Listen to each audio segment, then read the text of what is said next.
بسم اللہ الرحمن الرحیم۔ پیارے دوستو، بہت پرانے وقتوں کی بات ہے۔ ابن سابات بغداد کا نامی گرامی چور تھا۔ وہ چوری اور ڈکیتی میں ایسا ماہر تھا کہ ہزاروں چوریاں کرنے کے باوجود قانون کی گرفت میں نہیں آتا تھا۔ آخر کب تک بچتا؟ ایک دن اسے گرفتار کر ہی لیا گیا اور قانون کے وقت کے مطابق اس کا ایک ہاتھ کاٹ دیا گیا۔ بعد ازاں اسے جیل بھیج دیا گیا۔ بغداد کے لوگ اس کا ذکر ہاتھ کٹا شیطان کے نام سے کرتے تھے۔ وہ قید بامشقت کاٹ رہا تھا۔ 10 سال قید کاٹنے کے بعد ایک دن وہ جیل سے فرار ہو گیا۔ جیل سے باہر آتے ہی اپنے پیشے یعنی چوری کو از سر نو شروع کرنے کا ارادہ کیا۔ ایک ہاتھ کٹ جانے کے بعد اور قید و بند کی صعوبتیں اٹھانے کے باوجود اس کے مزاج پر ذرا برابر اثر نہیں ہوا تھا۔ ایک رات وہ اپنی مہم پر نکلا۔ پھرتے پھراتے ایک بڑے سے گھر میں داخل ہوا۔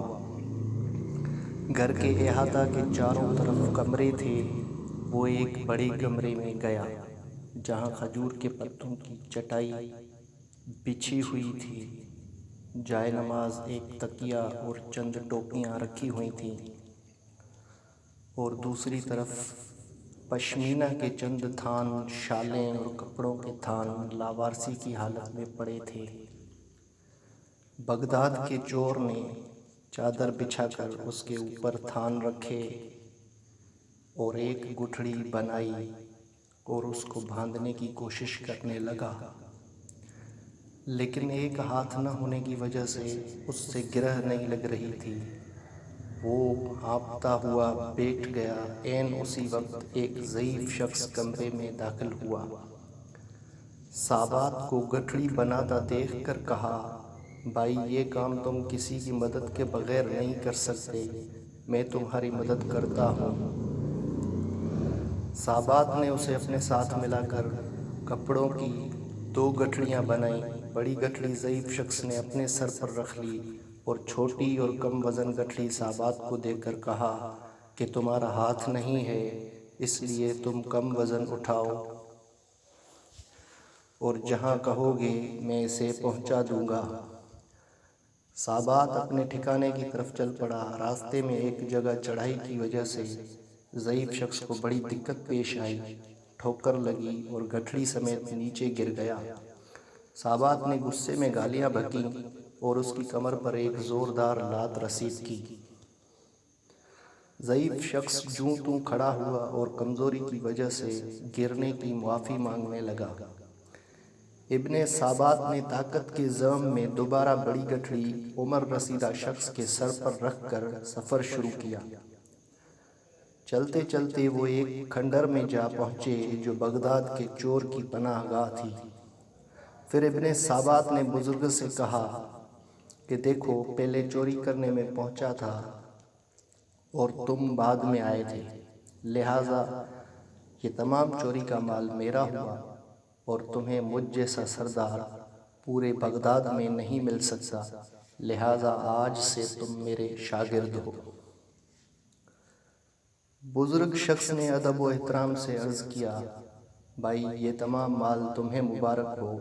افسوس میں تمہاری کوئی خدمت نہیں کر سکا، بلکہ اپنی کمزوری کی وجہ سے تمہارے لیے پریشانی کا باعث بنا، جس کے لیے معافی مانگتا ہوں اور رخصتی کی اجازت چاہتا ہوں۔ خدا حافظ کہہ کر وہ شہر کی جانب چل پڑا۔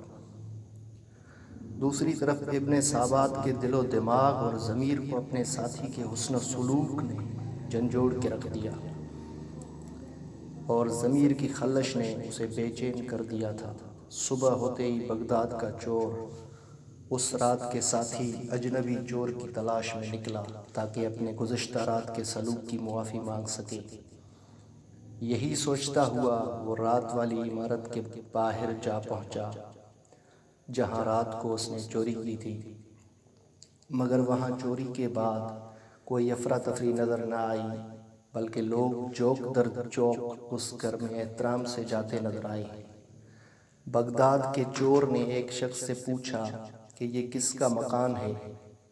اس نے کہا لگتا ہے تم بغداد میں نئے ہو، یہ بابرکت مکان ہمارے شیخ حضرت جنید بغدادی کا آستانہ علم ہے۔ ابن سابات نے نام تو سن رکھا تھا مگر دیدار کی سعادت سے اب تک محروم تھا۔ سوچا کہ آج اتفاقاً اس نیک و بزرگ ہستی کا دیدار ہی کر لوں۔ اندر جا کر کمرے میں جھانکا تو دیکھا وہی رات والا عمر رسیدہ ساتھی مصلے پر بیٹھا درس دے رہا ہے اور با ادب لوگوں سے کمرہ بھرا پڑا ہے۔ اتنے میں اذان ہوئی، سب نماز کے لیے مسجد جانے لگے۔ بغداد کا مشہور اور ظالم چور ابن سابات بے ساختہ روتے ہوئے آپ کے قدموں میں گر پڑا اور گزشتہ رات کی بد اخلاقیوں پر معافی کا طلبگار ہوا۔ شیخ جنید بغدادی نے اسے زمین سے اٹھا کر اپنے گلے سے لگا لیا اور مسکراتے ہوئے فرمایا در توبہ ابھی بھی کھلا ہے۔ ابن سابات کی دنیا ایک لمحے میں بدل چکی تھی۔ وہ شیخ کے حلقہ واردات میں داخل ہو گیا اور وہ ہاتھ کٹا شیطان و سابو بغداد کا شاطر چور شیخ جنید بغدادی کے زیر سایہ عبادت ریاضت میں وہ نام لیا کہ اب اسے بغداد کے لوگ بغداد کے چور کے بجائے شیخ احمد ابن سابات کے نام سے نہایت عزت و احترام سے جانتے تھے۔ اسی ابن سابات کو ایک مرد خدا جنید بغدادی کے حسن و اخلاق و کردار نے چند لمحوں میں بھی خاصان خدا کی صف میں داخل کر دیا اور بغداد کے چور کو چند لمحوں میں سیدھی راہ پر لانے کی کرامت کا چرچا زبان زد عام ہو گیا۔ بہت شکریہ دوستو، اگر یہ ویڈیو اچھی لگی ہو تو شیئر کرنا مت بھولیے گا۔